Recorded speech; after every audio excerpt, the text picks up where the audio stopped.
CSS को head section में use करते हैं तो वो बेसिकली इंटरनल सीएसएस कहलाती है। अब ये जो हम लोग यूज़ कर रहे थे ये इनलाइन सीएसएस होती है, ठीक है।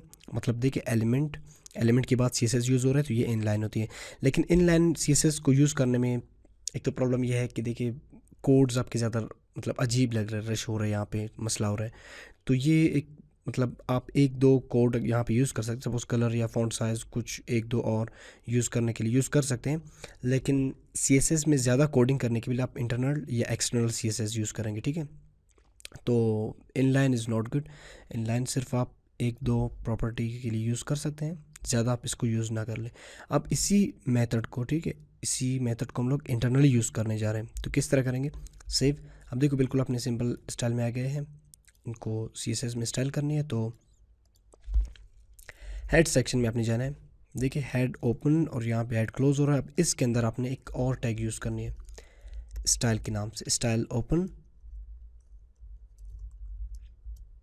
और टाइप टेक्स्ट स्लैश CSS। ये क्या कर रहा है? टाइप बेसिकली ब्राउज़र को बता रहा है कि ये हेड सेक्शन में CSS लैंग्वेज यूज़ करने जा रहे हैं, ठीक है। और ये CSS आप ये ज़हन में रख लें कि HTML और CSS ये प्रोग्रामिंग लैंग्वेजेस बेसिकली नहीं है। HTML एक मार्कअप लैंग्वेज और CSS एक स्टाइल शीट है। अब मैंने आपको बताया था सबसे पहले आपने क्या करना है, सिलेक्टर लेना है। H1 में आपने स्टाइलिंग करनी है, H1 पे काम करना है, तो सबसे पहले आपने सिलेक्टर लेनी है।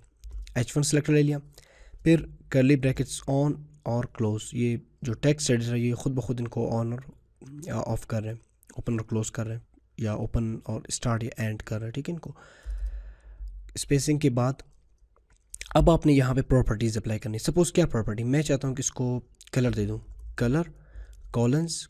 अब आपने कलर का नाम देना है, या कोड कलर्स भी आप यूज़ कर सकते हैं, ठीक है, जो हम लोग आगे कलर्स में डिस्कस करने जा रहे हैं। लेकिन यहाँ पे कुछ बेसिक कलर्स ये टेक्स्ट एडिटर आपको खुद बता रहे हैं, ये आप अप्लाई कर सकते हैं। या आपको कोई कलर का कोड या कलर का नाम आपको याद है तो वो भी आप लगा सकते हैं। सपोज़ रेड, देखिए H1 पे रेड अप्लाई हो गई।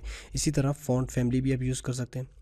फिर देखिए ये प्रॉपर्टी है, फिर कॉलन्स स्पेस अगर आप दे या ना दें, वैल्यू है। देखिए अब जब मैं इस पर होवर कर रहा हूँ तो ये टेक्स्ट एडिटर जो ब्रैकेट्स में यूज़ कर रहा हूँ तो ये खुद ब खुद मुझे कलर भी बता रहा है कि आप ये कलर यूज़ करें। फिर एंड में सेमीकोलन आ रहा है। इसी तरह मैं दूसरा प्रॉपर्टी यूज़ करने जा रहा हूँ। ये आप जहन में रख लें कि प्रॉपर्टीज़ हम मुख्तलिफ़ प्रॉपर्टीज़ पढ़ने जा रहे हैं, ठीक है। मतलब बहुत से प्रॉपर्टीज़ आएंगी जो आप उनको समझ लें कि वो क्या काम बेसिकली कर रहे हैं। सपोज कि मैं फॉन्ट डैश साइज़ यूज़ करता हूँ तो ये नाम से ज़ाहिर है फ़ॉन्ट की साइज़ के लिए ही यूज़ होगी, और इसकी वैल्यू फिर आपने अपनी मर्ज़ी से लगाना है। सपोज़ 100px या परसेंटेज वगैरह आप इसमें यूज़ कर सकते हैं, ठीक है। तो फ़ॉन्ट साइज़ इसकी ज़्यादा होगी। इसी तरह 70px में अगर यूज़ कर लूँ तो ये नॉर्मल आ गई, ठीक है। अब सेम पैराग्राफ पे भी स्टाइल अप्लाई करते हैं। सबसे पहले आपने फिर सिलेक्टर लेनी है। सिलेक्टर क्या चाहिए मुझे, पी टैग चाहिए, ठीक है। पी से मतलब तमाम H1 अगर आपने सिलेक्टर ले लिया तो जितने भी H1s होंगे, देखिए चलिए इसको मैं आपको थोड़ी देर में बता दूंगा। लेकिन पी से मतलब पैराग्राफ सेलेक्ट हो गई, सिलेक्टर ले लिया, कर्ली ब्रैकेट्स ऑन यानी स्टार्ट और एंड, और फिर कलर सपोज ब्लू आप यूज़ कर रहे हैं, ठीक है। कलर प्रॉपर्टी है, कॉलन्स और ये वैल्यू, फिर सेमी कॉलन, और फिर फॉन्ट साइज़ कोई भी साइज़ आप दे सकते हैं, 20px या 30px 40 एज यू विश। ये साइज़ पे अप्लाई होगी, ठीक है। अच्छा ये तो खैर आप इंटरनल CSS को भी समझ गए होंगे, और CSS की बेसिक यूजेज भी आप समझ गए होंगे कि CSS को किस तरह यूज़ किया जाता है, प्रॉपर्टीज़ क्या है, ठीक है, सिलेक्टर क्या है, ब्रैकेट्स, ये मतलब अब आपको CSS का सिंटैक्स भी समझ आ गया होगा।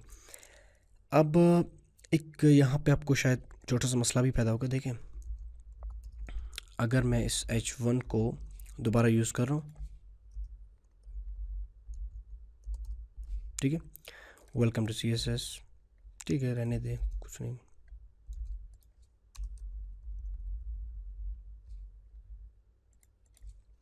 अच्छा जी, अब मसला ये आ रहा है कि देखिए मैं चाहे इस पैराग्राफ में कुछ और लिख लूँ, इसमें कुछ और, या इस हेडिंग में कुछ और, इस हेडिंग में कुछ और लिख लूँ, ठीक है।